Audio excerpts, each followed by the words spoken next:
Selamat datang.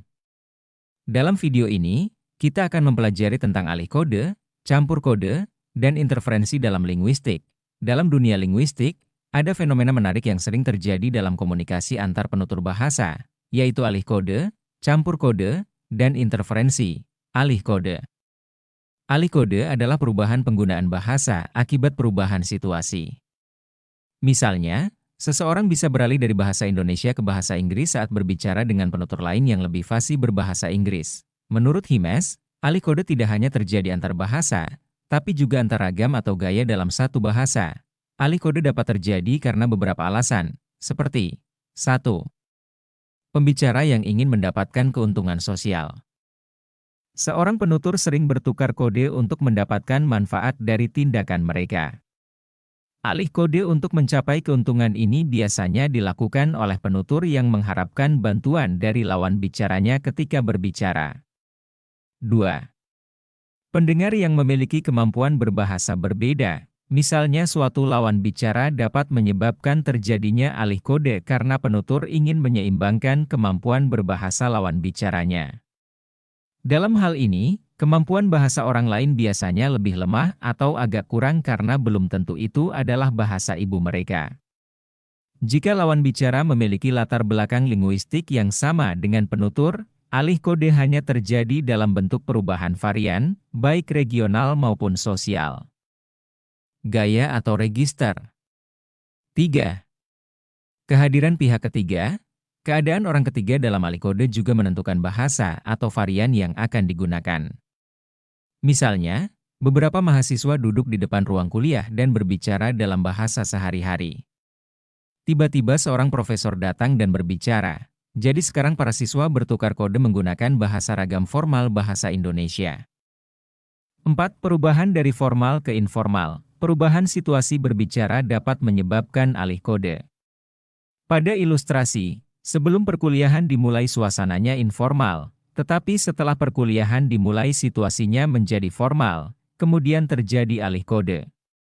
Tadinya bahasa Indonesia digunakan dalam gaya informal kemudian diubah menjadi formal. 5. Perubahan topik percakapan, selanjutnya campur kode.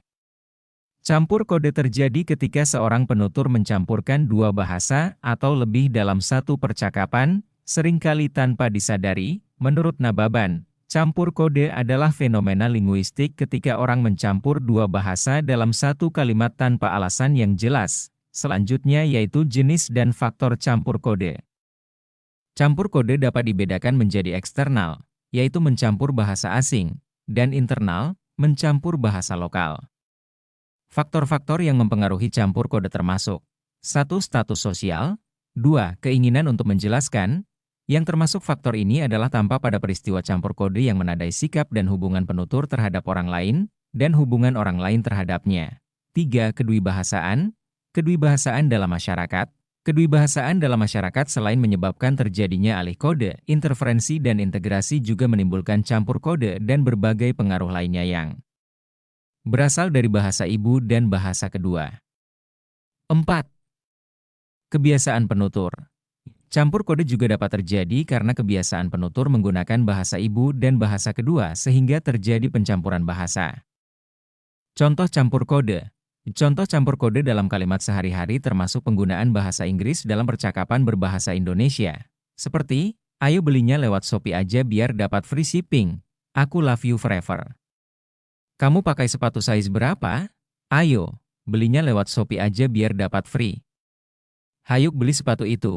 Lagi promo buy one get one nih. Pembahasan selanjutnya yaitu interferensi. Interferensi adalah masuknya unsur dari bahasa lain ke dalam bahasa yang sedang digunakan. Ini biasanya terjadi pada penutur bilingual yang tanpa sadar menggabungkan elemen dari bahasa ibu ke dalam bahasa kedua. Weinreich melalui Caer dan Agustina, 1995, menyebutkan bahwa interferensi adalah perubahan sistem suatu bahasa sehubungan dengan adanya persentuhan bahasa tersebut dengan unsur-unsur bahasa lain yang dilakukan oleh penutur yang bilingual. Penyebab interferensi. Penyebab interferensi termasuk kurangnya kosakata dalam bahasa kedua, atau karena pengaruh kuat dari bahasa ibu. Weinreich, 1970, menyebut setidaknya ada 7 faktor yang melatar belakangi terjadinya interferensi yaitu 1. Kedwibahasaan pelafal penutur bahasa. 2. Tipisnya pengetahuan atau kemampuan penutur. 3. Tidak cukupnya kosakata bahasa penerima. 4. Menghilangnya beberapa kosakata yang jarang digunakan. 5. Kebutuhan persamaan kata sinonim. 6. Prestise bahasa sumber dan gaya bahasa. 7. Terbawa kebiasaan bahasa ibu.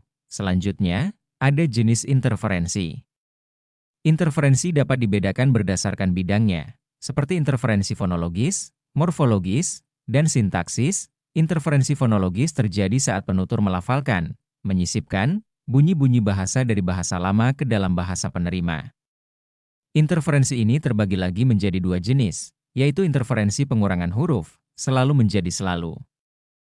Ramai menjadi rame, dan pergantian huruf, adik menjadi adek. Interferensi morfologis terjadi saat pembentukan kata bahasa Indonesia menyerap imbuhan dari bahasa lain. Kondisi ini terjadi akibat kontak bahasa dalam diri penutur. Beberapa contoh kasusnya adalah terpukul menjadi kepukul, dipindahkan menjadi dipindah. Interferensi sintaksis adalah salah satu bentuk interferensi yang disebabkan oleh susunan atau pemakaian kalimat bahasa kedua yang dipengaruhi oleh susunan kalimat bahasa pertama.